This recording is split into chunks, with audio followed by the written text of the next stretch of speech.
할렐루야. 하나님을 사랑하고 경외하며 거룩한 주님의 날 주의 성전에 나와 예배하는 모든 예배자들을 주님의 이름으로 축복합니다. 연일 폭염이 계속되고 있습니다. 찜통더위가 이것이구나 이렇게 느낄 정도로 밤에도 열대야가 계속되고 참 견디기 힘든 여름인데요, 오늘 우리는 변함없이 주님의 성전에 올라 주님을 찬양하며 예배합니다. 우리의 날씨는 덥지만 우리가 주님 앞에 나와 예배할 때에, 또 오늘 찬양의 은혜로 우리가 충만할 때에 우리 안에 주님께서 얼음 냉수 같은 시원한 은혜를 날마다 공급해 주실 줄 믿습니다. 제가 오늘 아침 기도회 할 때 이렇게 서로를 축복하자고 했습니다. 한번 따라해 보실까요? 당신 때문에 시원합니다.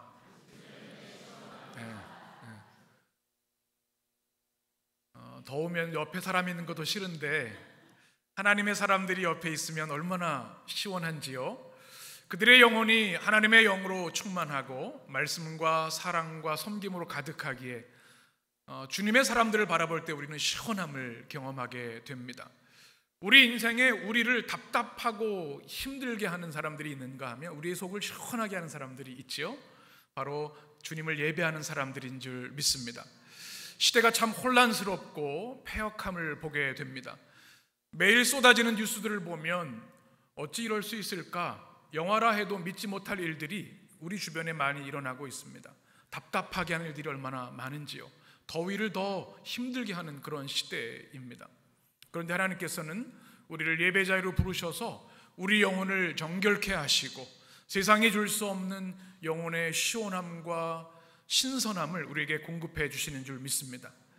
우리 영혼이 시원함을 느낄 수 있는 유일한 방법은 하나님의 보좌 앞에 나오는 것인 줄 믿습니다. 우리가 요한계시록의 말씀을 나누고 있습니다.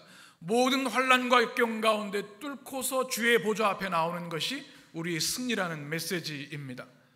주님을 큐리오스, 주님이라고 부를 때 로마 황제를 거절한 것이기에 그들은 감옥에 갇히고 화형을 당할 위험에 있었습니다. 그럼에도 불구하고 지하 카타콤에 모여서 주님을 예배합니다. 생명을 걸고 가정에서 모여서 예배합니다. 왜 그렇습니까? 주님을 예배하는 그곳에 주님의 보좌가 임하기 때문에 우리의 모든 것을 걸고 그 자리로 나가는 겁니다. 그의 문을 지나서, 궁정을 지나서 주님의 성소와 지성소, 은혜의 보좌 앞에, 신주 앞에 나가는 거죠. 우리는 그 주님의 보좌 앞에서만 진정한 치유와 회복과 구원과 영생을 공급받을 수 있기 때문인 줄 믿습니다. 이 예배가 회복되는 것이 우리의 삶에 너무나 중요하다는 것이죠. 예배라고 하는 것이 일반 모든 이들에게 공통적인 현상입니다. 우리가 하나님을 예배하지만 교회 다니지 않는 크리스천들도 무언가를 예배하고 있습니다. 그것을 팀 켈러는 내가 만든 신이라고 얘기를 하죠. 우리 한번 사진을 보시면, 제가 가끔 예배 시간에 소개해드리는 참 좋은 책입니다. Counterfeit God이라는 책입니다. 가짜 하나님이라는 거죠. 우리의 보좌에 우리의 창조주이시고 왕이신 하나님이 좌정하시고 우리를 통치하셔야 되는데, 우리를 움직이는 것이 돈이 되기도 하고 우리의 성공이 되기도 하고 우리의 행복이 되기도 하고 우리의 성취가 되는 일들이 많다는 겁니다. 하나님 자리를 훔치는 것들이 많은 거예요. 보좌가 깨어지고 예배가 무너진 상황들이죠. 이렇게 예배가 무너지면 질서가 사라집니다. 중심이 흔들립니다. 영혼이 깨어져 피폐해집니다. 그래서 이 사회에 일어나는 일들을 보면 바로 그런 문제에 있는 거죠. 주일에 우리가 교회에 나오는 것은 우리 인생의 중심을 잡는 일입니다. 우리가 주님의 보좌 앞에 나와 주님을 예배하는 이 예배는 우리 인생이 흔들리고 좌표를 벗어났을 때 다시 중심을 잡는 일입니다. 그래서 생명과 같은 것입니다. 주님 보좌 앞에 나올 때 우리 중심이 회복되기 때문에. 중심이 흔들린 사람들 보신 적이 있습니까? 조금만 바람이 불어도 변화가 있어도 이리저리 흔들리는 이들이 많아요. 그런데 중심이 있는 사람은 세파에 흔들리지 않습니다. 하나님의 백성들이 그러했습니다. 1세기 크리스천들이 그랬고 역사의 성도들은 하나님 중심을 굳건히 잡고 어떤 핍박이 와도 유혹이 와도 흔들리지 않았습니다. 요한계시록의 말씀은 중심을 회복하라고 하는 말씀입니다. 우리 중심의 보좌에 하나님이 좌정하시도록 하나님 자리를 대신하는 모든 것들을 씻어내라고 하는 말씀입니다. 우리 요한계시록의 말씀을 나올 때마다 여러분의 인생의 중심이 잡히게 되기를 축원합니다. 여러분의 예배가 회복되게 되기를 간절히 축원합니다. 예배가 무너지면 다 흔들립니다. 그런데 예배가 회복되면 영혼이 살아나고 가정이 회복되고 우리의 삶에 참 질서와 조화와 평안과 기쁨과 행복이 흘러넘치게 되는 것이죠.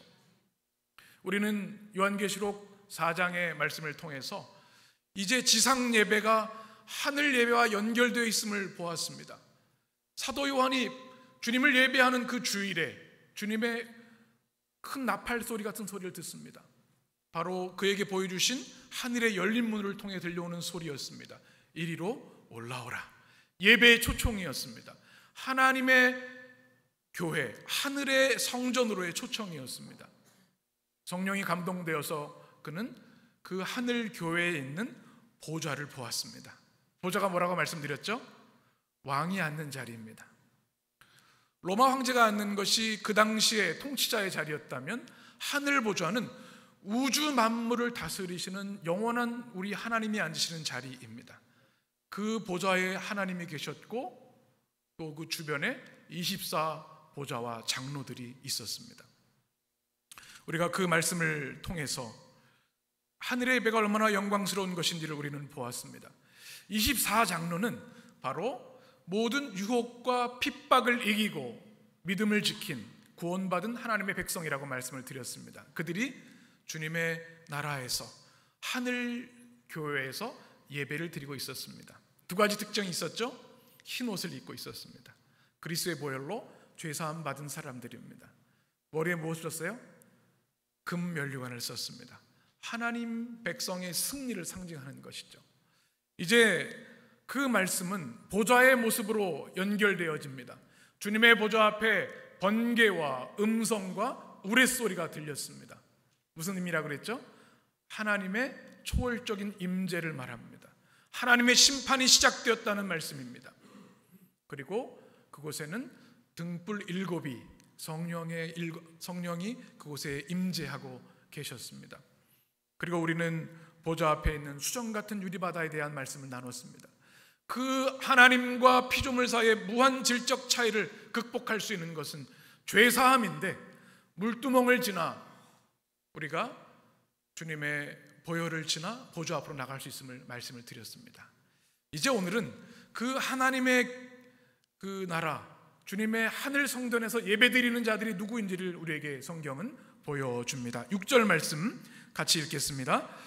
보좌 가운데와 보좌 주위에 네 생물이 있는데 아멘. 네 생물이 등장합니다. 무엇인지 알 수는 없지만 네 생물 이렇게 되어 있습니다. 살아있는 존재라는 뜻이고 피조물이라는 뜻이죠. 그런데 매우 인상 깊은 것이 있습니다. 이 네 생물이 무엇과 같고 이렇게 되어 있는데요. 7절 말씀을 같이 읽겠습니다.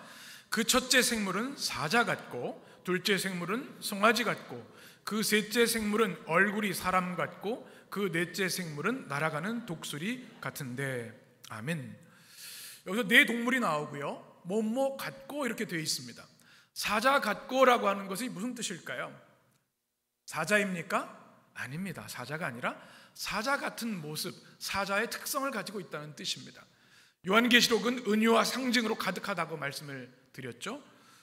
그러면 이 네 생물은 무엇을 예표하고 있는 것일까요? 정리하면 이렇습니다. 우리가 지난주에 나눈 24장로는 누구라고 그랬죠? 하나님의 구원받은 백성들. 그런데 이 네 생물은 지상에 있는 모든 피조물의 대표되는 생물입니다. 그것을 이제 네 가지로 설명을 했지요. 7절 말씀 보게 되면 사자가 등장합니다. 여러분 사자 하면 뭐가 떠오르세요? 동물의 왕이잖아요, 그렇죠? 권위와 품격과 위엄을 말합니다. 그 다음 두 번째가 뭐예요? 송아지. 송아지는 가축의 대표입니다. 이 원어를 보면 황소의 의미도 가지고 있습니다. 충성스럽고 희생하고 헌신하는 존재를 말합니다. 세 번째는 그 얼굴이 사람 같다. 사람이 아니라 사람 같다. 사람은 뭘까요? 하나님의 형상을 가지고 있는 가장 지혜로운 이성적인 존재를 이야기합니다. 네 번째 뭐예요? 독수리. 독수리 뭡니까? 날짐승의 왕이죠. 가장 용맹하고 빠르고 민첩합니다. 로마의 상징이, 로마 황제가 이 독수리였잖아요. 이 네 가지 동물과 같은 네 생물이 바로 천상에서 24장로와 함께 있는 겁니다. 그런데 이 네 생물은 이 땅의 모든 피조물의 대표를 뜻한다고 말씀드렸는데 특징이 하나가 있습니다. 6절 말씀을 한번 보시면 보좌 가운데 보좌 주위에 네 생물이 있는데 앞뒤에 무엇이 가득하더라? 네. 무슨 뜻일까요? 사람은 눈이 두 개인데 눈이 가득하다는 거예요. 온통 눈이라는 거예요. 우리가 상상하기가 좀 어렵지요. 이것은 성경적 상상력이고 성경적 의미가 담겨 있습니다. 이것은 바로 이 네 피조물은 하나님이 창조하신 모든 피조물들을 대표해서 가장 용맹한 것의 대표, 가장 충성스러운 것의 대표, 가장 지혜로운 것의 대표, 가장 민첩한 것의 대표자로서 지금 하늘 예배에 참여하고 있는데 이들이 모든 눈으로 가득하다. 이것은 예배자가 어떤 모습이 되는지 우리에게 말씀해주고 있습니다. 이 눈이 가득하다고 하는 것은 세 가지 의미가 있습니다. 첫 번째는 깨어있음입니다. 끊임없이 깨어있음을 뜻합니다. 여러분 잠잘 때 어떻게 주무세요? 눈 뜨고 주무시는 분 계세요? 눈을 감고 잡니다. 그리고 아침에 잠에서 깨면 눈을 뜨지요. 눈 뜨고 자는 사람 보신 적 있으십니까? 제가 고등학교 때 친구 중에 그런 친구가 있어서 수업 시간에 졸리기는 한데 졸면 혼나니까 눈 뜨고 자는 기술을 개발을 해서 친구들의 부러움을 샀던 기억이 있습니다. 근데 정상적인 모습은 아니죠. 눈이 많다고 하는 것은 눈이 띄어져서 모든 것을 본다는 뜻, 깨어있다는 뜻입니다. 끊임없이 깨어있는 존재라는 뜻을 가지고 있는 것이죠. 이것은 예배자에게 가장 중요한 겁니다. 우리가 예배자로서 가장 중요한 것이 뭐냐? 우리의 눈을 뜨고 깨어있는 존재로 하나님을 바라보고 주의 보좌 앞에 나와 예배드려야 한다는 것입니다. 우리 영혼이 잠들어서는 안 된다는 겁니다. 예배 시간에 주무시는 분들이 계세요. 그럼 담임 목사 마음이 어떨까요? 그래도 감사합니다. 너무 감사해요. 집에서 주무실 수도 있고 길에서 주무시진 않겠죠. 근데 성전에 나와서 주무신다는 거 얼마나 감사하고 감격적인 일입니까? 여러분 주무셔도 좋으니까 교회에 나와서 주무시기 바랍니다. 주무실 때 이런 마음이 들어요. 얼마나 피곤하시면 눈도 못 뜨시고 힘드셔서 주무실까? 또 안쓰러운 마음이 들어요. 그런데 중요한 것, 예배자의 이 눈뜸이라고 하는 것은 우리의 온 존재가 깨어서 하나님께 집중한다는 뜻을 가지고 있습니다. 우리가 예배 주일에 1시간 드려도 우리 생각의 흐름이 이런저런 것에 빼앗겨서 하나님께 집중하지 못할 때가 많아요. 끊임없이 깨어있는 존재로 이 네 생물은 주님을 예배하고 있었던 것이죠. 우리 성도님들은 깨어있는 예배자들이 되시길 간절히 축원합니다. 눈이 가득하다고 하는 것은 또한 뜨거운 열정을 가지고 있다는 뜻입니다. 열정 있는 사람은 눈을 감지 않습니다. 눈을 뜹니다. 여러분 옆에 있는 사람 눈 한번 보시겠어요? 눈에서 빛이 나시죠? 막 불꽃이 튑니다. 눈이 많다고 하는 것은 뜨거운 열정으로 하나님을 바라보고 예배한다고 하는 뜻입니다. 우리 교회 성도들 찬양하는 모습, 예배하는 모습 얼마나 감사한지 몰라요. 예배에도 열정이 있어야 합니다. 우리가 사랑할 때도 열정이 있잖아요. 그렇죠? 사랑이 식으면 열정도 식는 거예요. 예배도 마찬가지예요. 우리가 찬양할 때 뜨거운 마음으로 찬양합니다. 아멘이 없으시네요. 임영웅 콘서트에서는 목이 터져라고 노래 부르는데 하나님을 찬양할 때는 수줍어서 안타까워요. 우리의 마음을 다해서 우리 소리를 다해서 주님을 높이는 거예요. 요즘 우리 청년 찬양대, 그리스 찬양대 찬양의 은혜가 너무 크죠? 막 눈물이 날고 감격스러워요. 얼마나 감사한지. 우리가 뜨거운 마음으로 주님을 찬양해야 되겠죠. 기도할 때도 마찬가지입니다. 대표 기도자가 기도할 때도 우리가 그 기도에 같이 동참하는 겁니다. 말씀을 들을 때도 어떻게 해야 돼요? 내가 단 한 말씀도 놓치지 않으리라. 그건 열정이 있어야 되지 않겠습니까? 저는 참 행복한 목사인 것 같아요. 우리 성도들이 이제 8년째 우리 해림교회 목회를 하고 있는데 말씀을 전할 때 너무 행복해. 설교할 때 그렇게 보이죠? 여러분들이 다 집중해서 그 말씀을 사모하는 열정이 느껴지기 때문에 너무 행복한 거예요. 그런데 다 주무시고 있고 반응도 없고 그러면 좀 힘들 것 같아요. 그런데 얼마나 감사한지 우리 성도들이 말씀을 듣는 이 열망이 너무나 감사한 거죠. 예배는요, 열정의 폭발이 있어야 합니다. 우리 주님께서 우리를 위해 이 땅에 인간의 몸을 입고 오시고 십자가에서 다 죽으셨습니다. 그걸 뭐라 그랬죠? 더 패션이라고. 십자가 사건이 열정의 최정점에 있는 겁니다. 우리를 위해 죽으셨어요. 그 주님을 예배하는데 우리에게 어떻게 뜨거움이 없을 수 있겠습니까? 눈이 가득하다고 하는 이 의미를 여러분 기억하셔서 여러분의 모든 열정을 다해 주님을 예배하는 성도들이 되시길 축원합니다. 세 번째, 눈이 가득하다고 하는 것은 탁월한 통찰력을 말합니다. 여러분, 눈으로 사람들이 지켜보면요,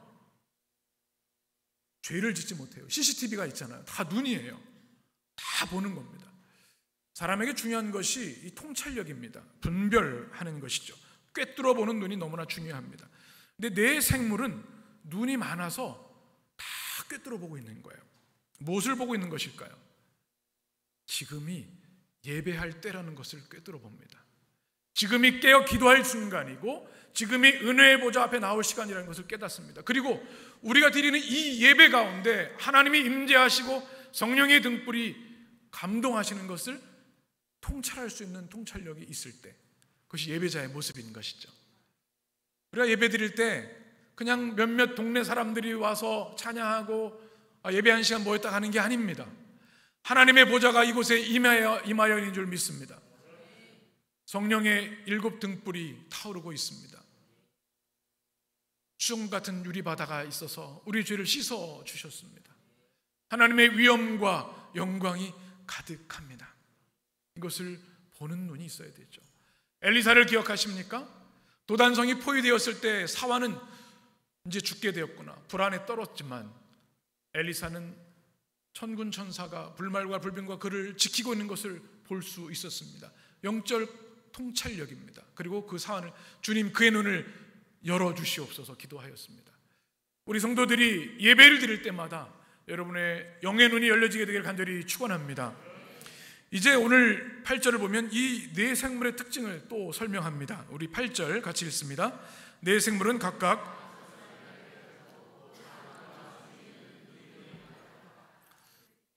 8절을 보면 무엇이 있어요? 6 날개가 있다. 무슨 뜻일까요? 네 생물이 사자, 송아지, 사람의 얼굴, 독수리같이 생겼다라고 표현을 하면서 말하면 또 6 날개가 있다 말씀합니다. 이 말씀을 이해하기 위해서는 에스겔서와 이사야서를 보아야 합니다. 에스겔 1장 말씀을 같이 읽습니다.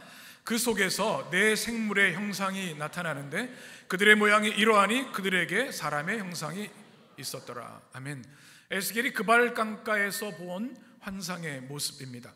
그 모습이 무엇이냐면 10장에 나와 있습니다. 14절, 그룹들에게는 각기 4면이 있는데 첫째 면은 그룹의 얼굴이요, 둘째 면은, 셋째는, 넷째는, 15절 같이 그룹들이 올라가니 그들은 내가 그발 강가에서 보던 생물이라. 아멘. 이 그룹들이라고 하는 단어가 나옵니다. 무엇일까요? 이것은 하나님의 천사를 말합니다. 케루빔이라고 얘기를 하죠. 이것은 하나님 보좌에서 하나님을 지키는 친위대를 말합니다. 그리고 이사야 6장에 이렇게 되어 있습니다. 6장 1절 같이 읽겠습니다. 우시야 왕이 죽던 해에 내가 본즉 주께서 높이 들린 보좌가 앉으셨는데 그의 옷자락은 성전에 가득하였고 스랍들이 모시고 섰는데 각기 몇 개요? 6 날개가 있고 그 둘로는 자기 얼굴을 가리었고 그 둘로는 자기 발을 가리었고 그 둘로는 날며. 아멘. 여기 누가 등장해요? 스랍들, 스랍들입니다. 이것은 세라핌이라고 얘기하죠. 바로 하나님을 찬양하는 천사들을 말합니다. 이제 우리가 요한계시록을 하면서 이제 천사에 대한 이야기를 제가 또 깊이 들을 때가 있을 텐데, 여러분 천사가 뭐죠? 옆에 있는 사람 보시면 천사가 떠오르시죠? 옆에 있는 사람 보시겠어요? 천사 같으시죠? 네. 천사의 눈에는 천사만 보이는 줄 압니다. 네. 아멘이 적으시네. 우리가 천사 같다는 얘기를 하는데요, 착한 사람, 아유 천사야 그 사람, 이렇게 얘기를 하잖아요. 그렇죠? 천사하면 큐피드가 떠올라요. 아유 귀여운 애기 천사, 날개 2개 달린. 성경은 왜 날개가 6개지? 우리가 일상으로 가지고 있는 천사에 대한 오해는 대부분 신화에 기인하고 있습니다. 그런데 성경의 천사는 다릅니다. 성경에 나오는 천사는 상상이나 신화에 있는 존재가 아니라 영적인 존재로 하나님을 돕는 영적 피조물을 말합니다. 그래서 오늘 보면 그 날개가 있는 스랍천사, 바로 이 네 생물은 이사야가 주님을 예배하던 때 나타났던 바로 하나님을 예배하고 찬양하는 천사들이구나, 스랍이구나, 세라핌이구나, 이것을 우리는 알아차려야 합니다. 성경의 천사는 어떤 존재인가? 하나님의 일꾼입니다. 심부름꾼입니다. 구약 성경, 신약 성경도 마찬가지죠. 하나님의 일을 감당하는 일입니다. 그런데 천사를 경험한 사람들은 너무나 신비롭고 강렬해서 천사를 숭배하기도 했습니다. 그래서 우리가 바울서신을 보게 되면 천사 숭배를 금지하는 것이 있죠. 천사는 숭배의 대상이 아니라 하나님의 일꾼이고 심부름꾼입니다. 그것을 말라크라고 얘기하죠. 또 천사는 뭡니까? 앙겔로스라는 단어로 쓰여집니다. 메신저라는 뜻입니다. 중요한 순간에 주님의 뜻과 말씀을 전하는 존재가 천사입니다. 그리고 가장 중요한 천사의 역할은 하나님의 백성들을 보호하고 지키고 돕는 역할입니다. 우리 히브리서 1장 말씀을 같이 읽겠습니다. 시작. 모든 천사들은 섬기는, 우리 히브리서 1장을 보여주시기 바랍니다. 시작. 모든 천사들은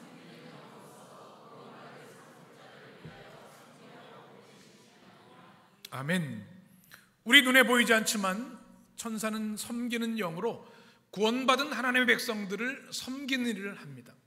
우리는 이것을 우리 삶을 통해, 우리 인생을 통해 경험하고 체험하게 되는 것이죠. 시편 34편 이렇게 고백하죠. 같이 읽겠습니다. 여호와의 천사가 주를 경외하는 자를 둘러 진치고 그들을 건지시는도다. 아멘. 바로 주님의 천사가 주님의 백성들, 하나님을 경외하는 자들을 지키고 보호하는 줄 믿습니다. 이 천사는 다양한 일들을 하는데, 오늘 성경에서 만나는 하늘 교회의 네 생물, 이 천사들은 스랍천사를 말합니다. 그들의 일이 뭐예요? 하나님을 보조하고 찬양하는 일을 하는 겁니다. 그런데 성경에 보면 왜 날개가 6개일까요? 성경의 천사는 6개입니다. 6개라고 하는 뜻은 뜻을 가지고 있죠. 이것은 가장 신속하고 충성스럽다는 뜻을 가지고 있습니다. 주님의 명령에 충성스럽게 신속하게 일하는 심부름꾼이고, 또 주님을 온 정성을 다해 찬양한다는 의미를 가지고 있는 것이죠. 또 하나 특징은 뭐예요? 또 눈이 많다는 얘기를 합니다. 깨어있음을 말합니다. 뜨거운 열정을 말합니다. 나누었던 그 말씀 그대로 영적 통찰력을 가진 모습으로 주님을 예배한다고 말씀을 하는 것이죠. 이들이 그러면 무엇하는 걸까요? 8절 후반절에 보면 이렇게 말씀합니다. 그들이 밤낮 쉬지 않고 이르기를 거룩하다. 같이 읽겠습니다. 거룩하다, 거룩하다, 거룩하다. 주 하나님 곧 전능하신 이여, 전에도 계셨고 이제도 계시고 장차 오실 이시라 하고. 아멘. 그들이 하는, 스랍 천사들이 하는 것은 무엇인가 하면 하나님을 찬양하는 겁니다. 그런데 이 찬양의 중요한 요소를 이 말씀이 품고 있습니다. 우리가 찬양할 때 무엇을 포함하고 있어야 될까요? 첫 번째는 거룩하신 하나님을 찬양해야 합니다. 우리가 찬양할 때, 주의 성전에 오를 때 거룩하다, 거룩하다, 거룩하다, 우리의 입술에 그 찬양이 있어야 하는 거죠. 왜 3번을 고백했을까요? 이것은 최상급을 말합니다. 최고의 강조입니다. 거룩, 하기오스라는 단어인데, 이것은 이 땅의 그 무엇도 하나님과 같지 않다라는 뜻을 가지고 있습니다. 로마 황제도, 최고 권력자 장군도, 아무리 뛰어난 모든 존재도 하나님은 그들과 견줄 수 없는 가장 탁월하신 분이시다라는 뜻입니다. 우리의 찬양에 이것이 있어야 돼요. 그래서 우리가 처음 예배 드릴 때 거룩 거룩 거룩 찬양을 하죠. 하나님의 하나님 되심을 높이는 겁니다. 또 오늘 보면 주 되신 전능하신 하나님을 찬양하는 내용이 되어 있습니다. 오늘 보면 주 하나님 곧 어떤 분이세요? 전능하신 이여라고 말씀합니다. 우리 하나님 어떤 분이십니까? 모든 것의 주인 되신다는 말씀입니다. 이 신앙이 분명해야 합니다. 여러분의 생명이 누구의 것입니까? 그래도 제 거죠. 제 마음대로 할 겁니다. 여러분 재산이 누구 겁니까?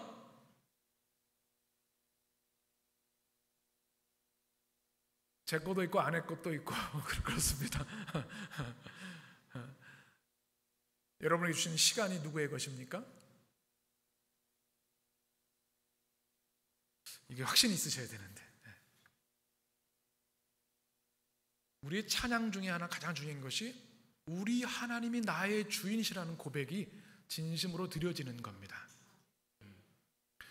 내가 나의 주인이 될 때 가장 위험한 우상이 됩니다.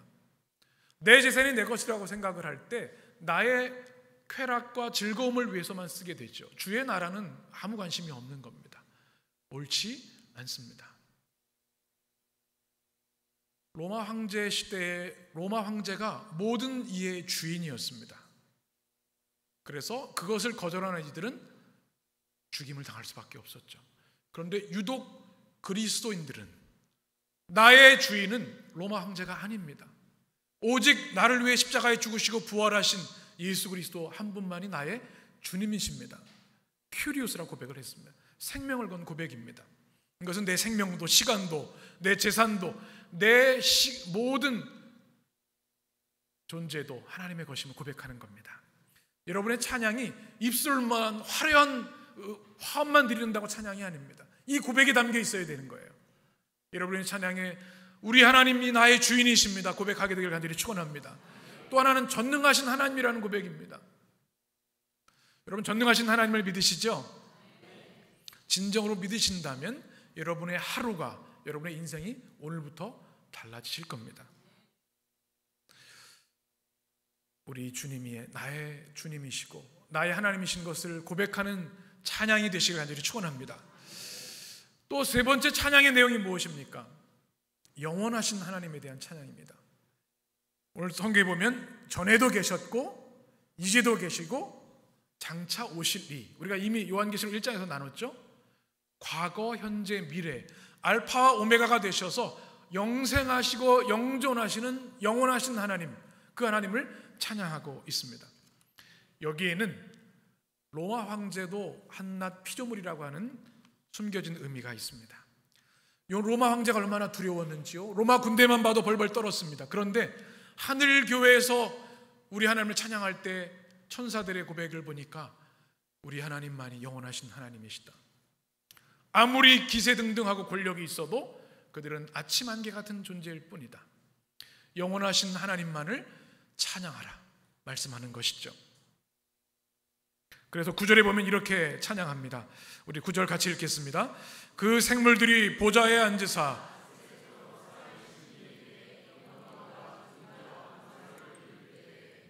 아멘. 여기서 보면 세세토록 살아계신 이에게 세 가지를 돌려드리죠. 뭐예요? 영광, 존귀, 감사. 이것은 이스라엘의 찬양의 패턴입니다. 영광은 가장 명예스러운 것, 존귀는 가장 귀한 것, 감사는 우리가 알고 있는 말이죠. 이 세 개가 한 세트로 중요한 단어는 뭐냐면 돌려드린다는 겁니다. 원래 어디서 온 것이에요? 그것이 하나님께로 왔다는 겁니다. 그런데 문제는 뭔가 하면 영광과 존귀와 감사를 찬탈하는 이들이 있는 겁니다. 사람이 그것을 받으려고 합니다. 로마 황제가 때로는 자신이 그것을 빼앗는 겁니다. 그런데 그것을 다시 하나님께 돌려드리고 있는 것이죠. 이것은 찬양 회복의 메시지를 우리에게 담고 있습니다. 우리 사랑하는 성도 여러분, 여러분은 영광과 존귀와 감사를 오직 하나님께 돌려드리는 성도들 되시기를 축원합니다. 8절 상반절을 보면 이것이 한시적인 것이 아닙니다. 8절에 보면 그들이 어떻게 해요? 밤낮 쉬지 않고 이르기를. 이것은 끊임없이 쉼없이 찬양한다는 뜻을 가지고 있습니다. 무슨 뜻일까요? 우리가 찬송가 304장에 이렇게 고백을 합니다. 그 크신 하나님의 사랑 말로 다 형용 못하네. 3절에 보면 하늘을 두루마리 삼고 바다를 먹물 삼아도 한없는 하나님의 사랑 다 기록할 수 없겠네. 후렴에 보면 하나님 크신 사랑은 측량 다 못하며. 이것은 아무리 찬양해도 충분하지 않다는 뜻입니다. 밤낮으로 찬양하는 이유는 끊임없이 찬양할 수밖에 없는 하나님의 은혜 때문이라는 이야기죠. 또 이 표현은 찬양이 우리의 존재 목적이라는 뜻을 가지고 있습니다. 하나님이 만물을 창조하신 이유가 뭐냐면 주님을 찬양하기 위함입니다. 이것을 잊어버리고 살아가는 겁니다. 로마 황제도 하나님을 찬양해야 되는 자신이 그 찬양을 빼앗아 버립니다. 사람들도 살아가다가 그 영광을 자신이 취하려 합니다. 안 된다는 말씀이죠. 어떻게 해야 돼요? 우리의 존재 목적은 호흡 있는 동안 하나님을 찬양하는 것이 되어야 한다는 것이죠. 우리 성도들의 삶 가운데 오늘 내 생물의 찬양이 여러분 가운데 회복되게 되기를 간절히 축원합니다. 이제 오늘 10절 말씀을 보게 되면 다시 24장로들이 등장합니다. 10절 같이 읽겠습니다. 24장로들이 보좌에 앉으신 이 앞에 엎드려 세세토록 살아계시는 이에게 경배하고 자기의 관을 보좌 앞에 드리며 이르되 아멘. 예배의 3요소가 여기 나옵니다. 우리 하나님께 어떻게 하고 있어요? 24장로가 첫 번째는 엎드렸습니다. 그건 자기 항복을 뜻합니다. 자기 항복. 여러분, 우리가 예배 드릴 때 가장 중요한 자리가 뭐예요? 중요한 자세가 엎드림입니다. 겸손하게 주님 앞에 우리의 자세를 낮추는 것. 두 번째, 경배합니다. 경배는 무엇일까요? 최고의 영의 예를 갖추어서 주님을 예배한다는 뜻입니다.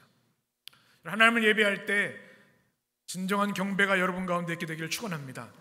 중요한 세 번째는요, 오늘 우리가 찬양할 내용 중에 하나인데 자신 머리에 있는 자기의 관을 보좌 앞에 드립니다.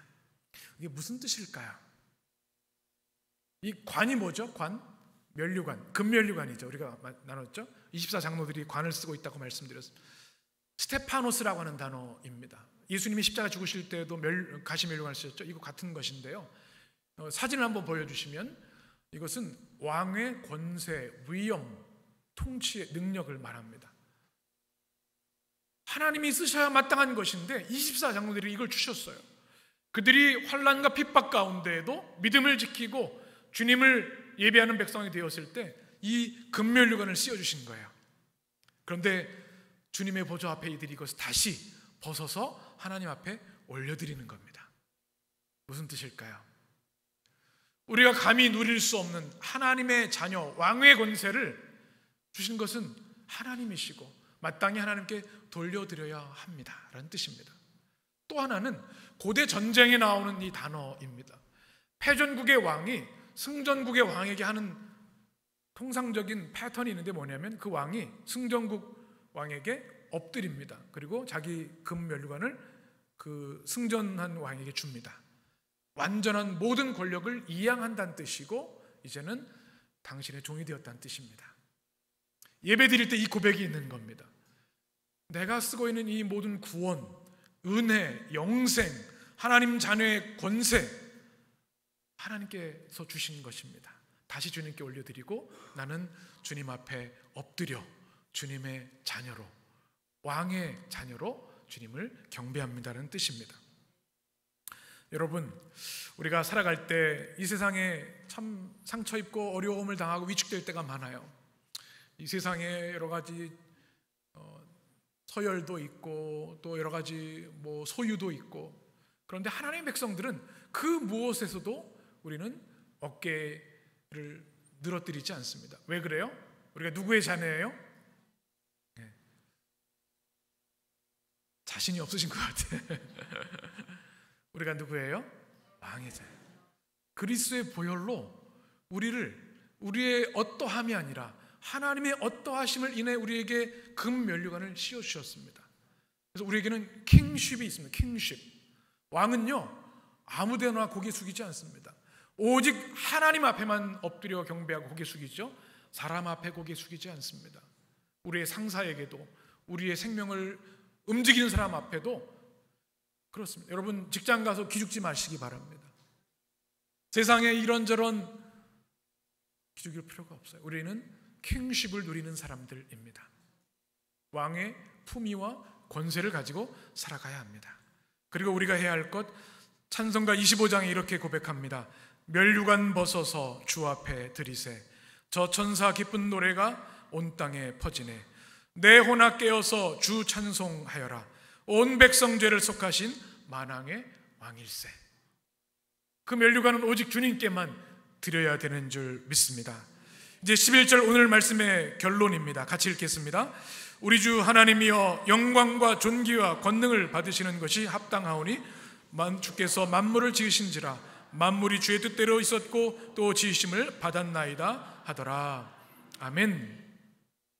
오늘 성경에 보니까 찬양받기 합당하신 분은 오직 보좌에 앉으신 하나님 한 분이라고 말씀합니다.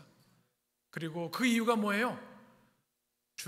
주께서 만물을 지으셨도다. 성경의 가장 강력한 복음의 메시지입니다. 만물을 지으신 분이 누구예요? 창세기 1장의 말씀이 요한계시록에 다시 울려 퍼지고 있습니다. 모든 만물을 지으신 분은 오직 살아계신 하나님 한 분이시고 그분은 그러하기에 찬양받기 합당하신 분입니다.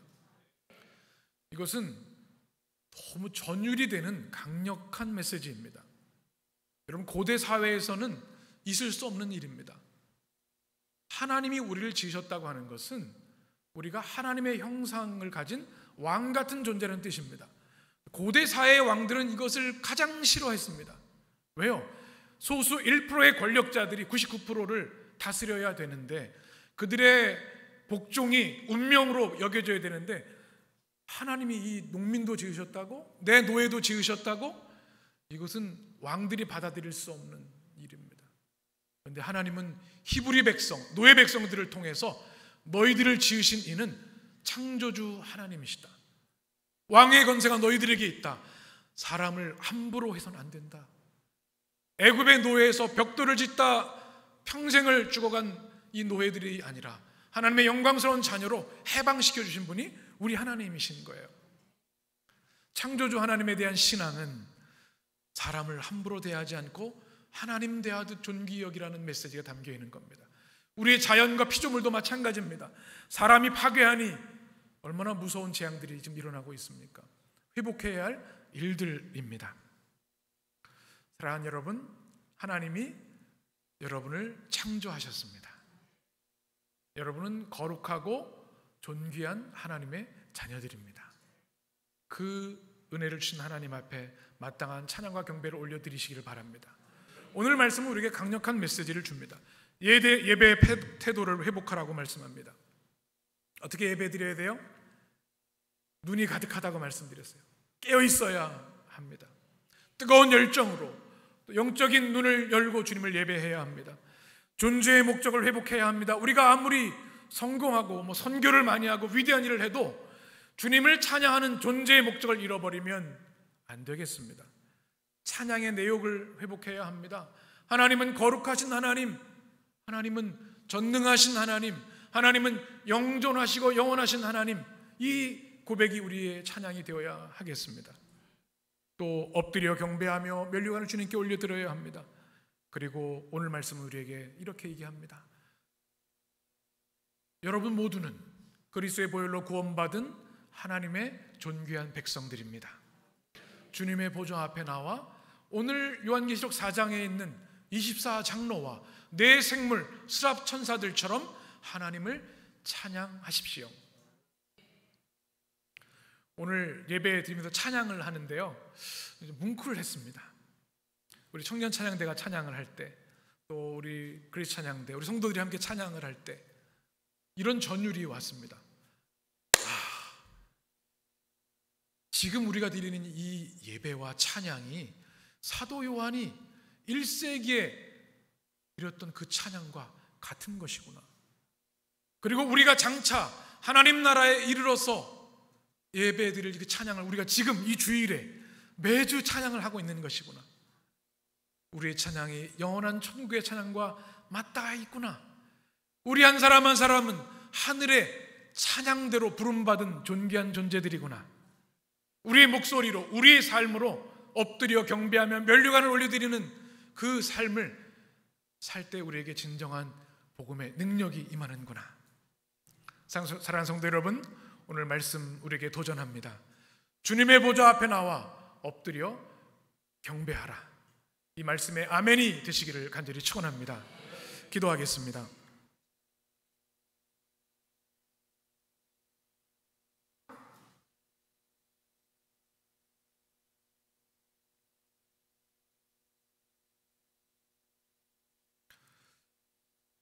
주님의 보좌 앞에 우리를 불러 모아주신 것, 우리 생에 가장 영광스럽고 가장 값지고 귀한 것인 줄 믿습니다. 우리가 무엇이간데 우리를 창세전에 택하시고 때가 찬 경륜에 따라 우리를 십자가의 보혈로 구원하여 주셔서 24장로들처럼 흰옷을 입혀주시고 죄사함을 받은 승리의 면류관을 주셔서 24장로처럼 내 생물 하나님의 스랍천사들처럼 천상의 예배를 우리 해림교회에서 예배드릴 수 있음을, 찬양할 수 있음을 인하여 무한 감사와 찬양을 올려드립니다. 하나님, 이 예배가, 주님의 보좌가 우리의 찬양이 우리 삶의 중심되게 하여 주시옵소서. 주님의 보좌 앞에 엎드려 경배하며 면류관을 주님께 올려드리는 예배의 승리가 되어서 이 땅에서 왕의 권세를 누리며 살아가는 승리의 예배자들 되도록 역사하여 주옵소서. 우리 주님 예수 그리스도의 이름으로 기도합니다. 아멘.